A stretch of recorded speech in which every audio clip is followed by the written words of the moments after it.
My fiancée wanted to explore feelings for her crush. I put her in her place. When I first met Melissa, it felt like everything in my life had fallen into place.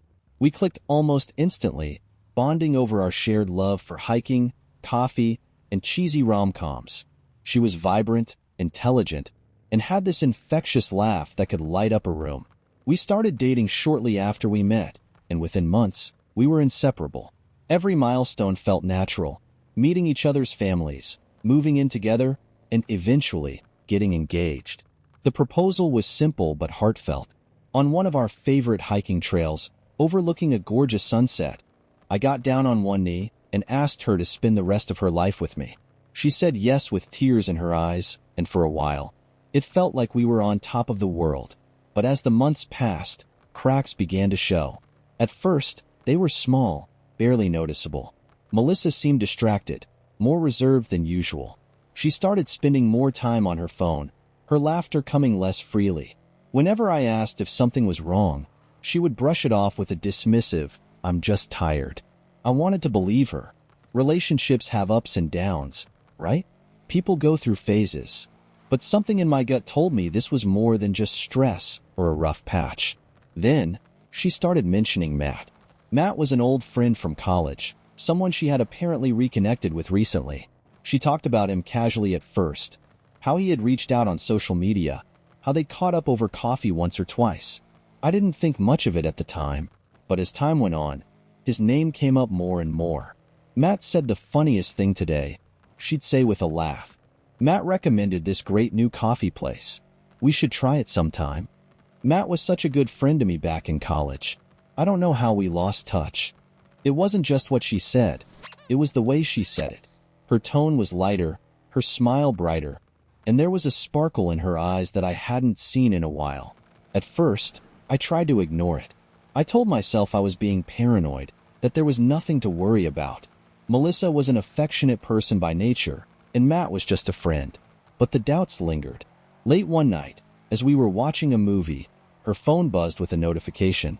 She picked it up quickly, smiling at the screen. "Who's that?" I asked casually. "Just Matt," she replied, her tone nonchalant. I nodded, trying to suppress the knot forming in my stomach. That night, as she slept beside me, I lay awake, staring at the ceiling. For the first time in our relationship, I felt a sense of unease I couldn't shake. Little did I know, that unease was just the beginning.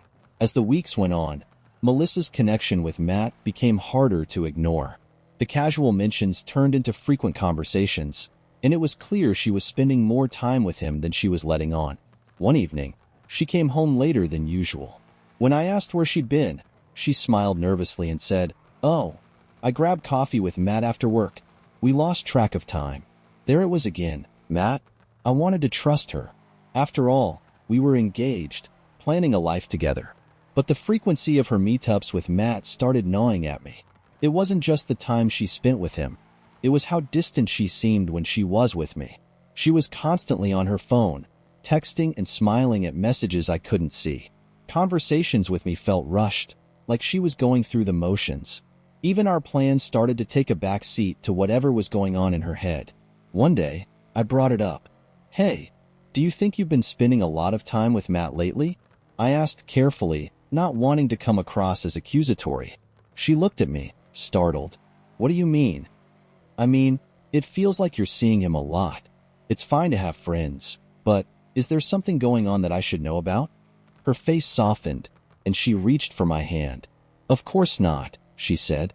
"Matt's just a friend. I'm sorry if it feels like I'm neglecting you. I'll do better." I wanted to believe her. I really did. But her words didn't match her actions. Over the next few days, I noticed she was still glued to her phone, her laughter coming in bursts as she read messages. When I asked what was so funny, she'd brush it off with a vague, "Just something Matt said." The final straw came when I overheard a phone call. Melissa was in the kitchen, speaking softly but not quietly enough. I wasn't trying to eavesdrop, but the tone of her voice stopped me in my tracks. "Yeah, I miss you too," she said, her voice tinged with something I hadn't heard in a long time. Longing. I froze, my heart sinking. I know, she continued. It's just complicated right now. But I've been thinking about what you said. She laughed softly, and it wasn't the laugh I knew. It was nervous, uncertain, but laced with something deeper. I stepped into the kitchen, making my presence known. Melissa turned around, startled, and quickly ended the call. Who was that? I asked, my voice calm but firm. She hesitated, her eyes darting to the floor. Just Matt, she said finally. Why are you whispering to him like that? I asked. It's nothing, she insisted. We were just talking about stuff from college. Her explanation didn't sit right with me. That night, as she slept, I made a decision. I wasn't proud of it, but I needed answers. I opened her phone. What I found confirmed everything I had been dreading. The messages between her and Matt weren't just friendly, they were intimate. Inside jokes, shared memories, and confessions about feelings they had for each other. One message in particular stood out. I've always wondered what could have been if things were different, Matt had written. Me too, Melissa replied. Sometimes I think about it a lot. My hands trembled as I scrolled through their conversations. Every word felt like a betrayal, a reminder that the woman I loved was slipping away. I put the phone down, my mind racing. I couldn't sleep that night. All I could think about was how to confront her, how to make sense of the storm that had engulfed our relationship. I didn't have to wait long. The confrontation was coming, and there was no avoiding it. The next morning, I woke up with a pit in my stomach. I couldn't ignore what I'd seen on Melissa's phone. It wasn't just a misunderstanding or an overreaction. It was betrayal, plain and simple. As she made coffee in the kitchen, I stood in the doorway, gathering my thoughts. We need to talk, I said, my voice steadier than I felt. She looked up, a hint of concern crossing her face. What's wrong? I stepped closer, crossing my arms. I know about Matt, I said, watching her expression shift from confusion to panic. What do you mean? She asked, her tone defensive. I saw the messages, I replied. I know what you've been saying to him, what you've been feeling for him. Her face went pale, and she set her coffee cup down with a trembling hand. You went through my phone? She asked, her voice rising. That's what you're focused on? I shot back, incredulous. You're not denying it, Melissa. You're not even trying to explain. What does that tell me? She opened her mouth, but no words came out. Finally, she sighed and looked away. It's not what you think, she muttered. Then tell me what it is, I said, my frustration boiling over. Because from where I'm standing, it looks like you've been emotionally cheating on me. You've been having conversations with him about feelings you should only be sharing with me, your fiancé. She hesitated before speaking. It's complicated, she said finally. No, it's not, I snapped. It's actually very simple. You either love me or you don't.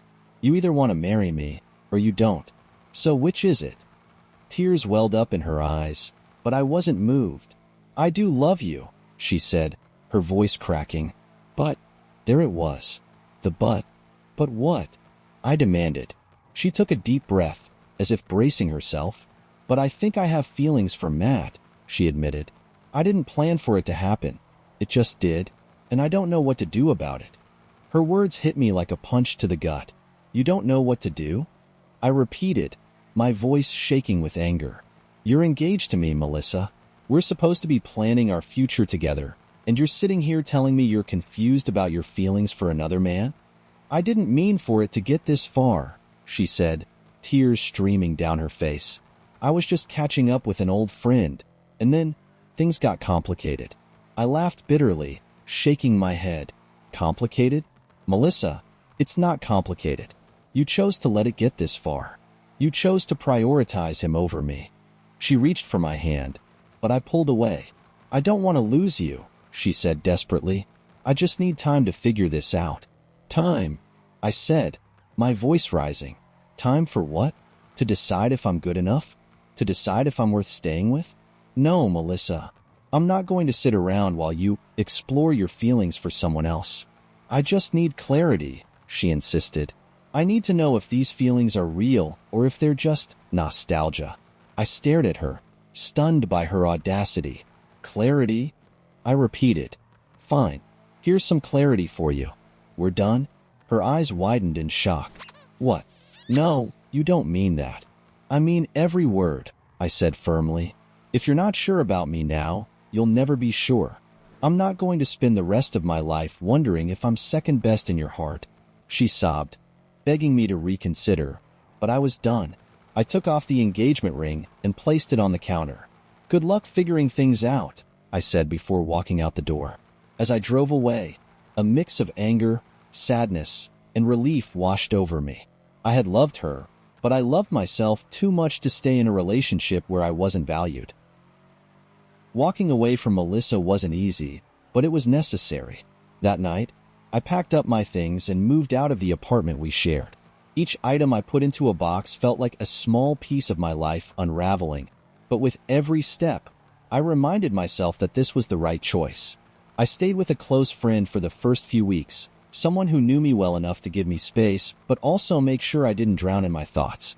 Those initial days were tough, filled with sleepless nights, unanswered questions, and a lingering ache in my chest. Why had she said yes to my proposal if she wasn't sure about us? Why didn't she shut things down with Matt the moment she felt something? I tried not to dwell on it, but the memories kept creeping in. Every laugh we shared, every promise we made. They all felt hollow now, tainted by her betrayal. The first step toward healing was cutting all contact. I blocked her number, deleted her from social media, and told mutual friends I didn't want updates about her. It wasn't about being petty. It was about protecting my peace. Seeing her would only reopen wounds that needed time to heal. Work became my sanctuary. I poured myself into my job, taking on extra hours and new projects to keep my mind occupied. The routine was comforting, a reminder that I was still capable, still in control of my life. I also started going to the gym again, something I'd neglected during the relationship. At first, it was just a way to release my frustration, but over time, it became a form of therapy. Every rep, every mile on the treadmill felt like I was shedding the weight of the past. Then there were my friends. They rallied around me, dragging me out for game nights, dinners, and even a camping trip that I almost bailed on but ended up loving. Being surrounded by people who genuinely cared about me reminded me that I wasn't alone, even when it felt like I was. One night, during a quiet conversation with my best friend, he said something that stuck with me. "You dodged a bullet," he said. "If she couldn't be sure about you after everything you've given her, then she never deserved you in the first place." He was right. For so long, I had blamed myself for her feelings toward Matt, wondering what I could have done differently. But the truth was, this wasn't about me. It was about her. She had made her choice, and now I was making mine. Over the next few months, life started to feel lighter. I moved into my own place, a small, cozy apartment that quickly became my sanctuary. I decorated it to my liking, filled it with things that brought me joy, and for the first time in years, it felt like a space that truly reflected who I was. Therapy also played a huge role in my healing. Talking to someone who could offer an objective perspective helped me untangle the web of emotions I'd been carrying. My therapist reminded me that it was okay to grieve the relationship, but it was also okay to let it go. Melissa reached out once during this time, an email I almost didn't read. In it, she apologized for everything, saying she realized too late how much she had hurt me. She wrote about how things with Matt hadn't worked out, that she had been confused and overwhelmed, and hadn't known how to handle her feelings. It wasn't the closure I thought I wanted, but it was enough. I didn't respond, not because I was angry, but because I didn't see the point. She was part of my past now, and that's where she needed to stay. As the months turned into a year, I realized how much I had grown. I was no longer the person who doubted his worth because of someone else's indecision. I was stronger, more self-assured, and ready to embrace whatever came next. About a year after walking away from Melissa, I had settled into a life that felt solid and peaceful. My business was thriving, my friendships were stronger than ever, and for the first time in years, I felt genuinely happy. But life has a funny way of circling back around, and Melissa's name found its way into my life once more. It started innocently enough. A mutual friend casually mentioned seeing her at a cafe. I didn't ask for details, but the friend couldn't resist sharing a little gossip. Apparently, things didn't work out with Matt, she said. They tried dating, but it fell apart pretty quickly. I raised an eyebrow but didn't say anything. Internally, I couldn't help but feel a twinge of satisfaction. It wasn't that I wished her ill, but there was a certain poetic justice in seeing her choices catch up with her. Over the next few weeks, I heard bits and pieces about her through mutual friends. Matt had apparently moved on not long after Melissa and I ended things. Their connection hadn't been the grand love story she'd imagined. It had been a fleeting infatuation, one that crumbled under the weight of reality. One friend who still kept in touch with her shared more than I expected. "She's not doing great," they said. "She told me she regrets how things ended with you. She thought the grass would be greener, but it wasn't." I didn't feel pity, only a quiet validation. Melissa had made her choices, and now she was living with the consequences. The final piece of the karma puzzle came when Melissa reached out to me directly. It was an email, long and rambling, filled with apologies and regrets. She admitted that leaving me for Matt was the biggest mistake of her life. She said she had been confused and overwhelmed, but now realized how much she had taken me for granted. "I thought I needed to explore my feelings for Matt," she wrote, "but it turns out I was chasing something that wasn't real. You were real. What we had was real." She ended the email with a plea. "If there's any chance for us to reconnect, even just as friends, I'd love to talk." I sat with her words for a while, turning them over in my mind. Once upon a time, I might have jumped at the chance to hear her out, to see if there was still something worth salvaging, but not anymore. I had spent too much time rebuilding myself after her betrayal to go back to a place of uncertainty and doubt. I wasn't the same person I had been a year ago, and I wasn't interested in revisiting a chapter one had already closed. I didn't respond to her email. Instead, I deleted it. The choice wasn't about anger or revenge. It was about self-respect. Melissa's apology was too little, too late, and I owed it to myself to move forward without looking back. Hearing about her struggles didn't bring me joy, but it reminded me of an important truth. We are all responsible for the choices we make. Melissa had chosen to gamble with our relationship, and she lost. After deleting Melissa's email, I felt an overwhelming sense of clarity. It wasn't anger or sadness, it was peace. I had closed that chapter of my life for good, and for the first time in years, I felt completely free. Life had taken on a new rhythm, one filled with purpose and joy. My business, which I'd poured my heart and soul into, was thriving. I had expanded to take on larger projects, hiring a small but dedicated team to help me manage the growing demand. Seeing my work transform outdoor spaces into something beautiful gave me a sense of fulfillment I hadn't felt in a long time. My personal life was just as rewarding. The friends who had stood by me through the breakup continued to be my rock, pulling me out of my shell and reminding me of the value of genuine connection. I started saying yes more to spontaneous road trips, community events, and even a few blind dates, though most were more entertaining than successful. One evening, during a charity event I'd been invited to by a mutual friend, I met someone new. Her name was Claire, and she was unlike anyone I'd ever met. She was warm, grounded, and had a quiet confidence that immediately drew me in. We struck up a conversation over coffee and ended up talking for hours.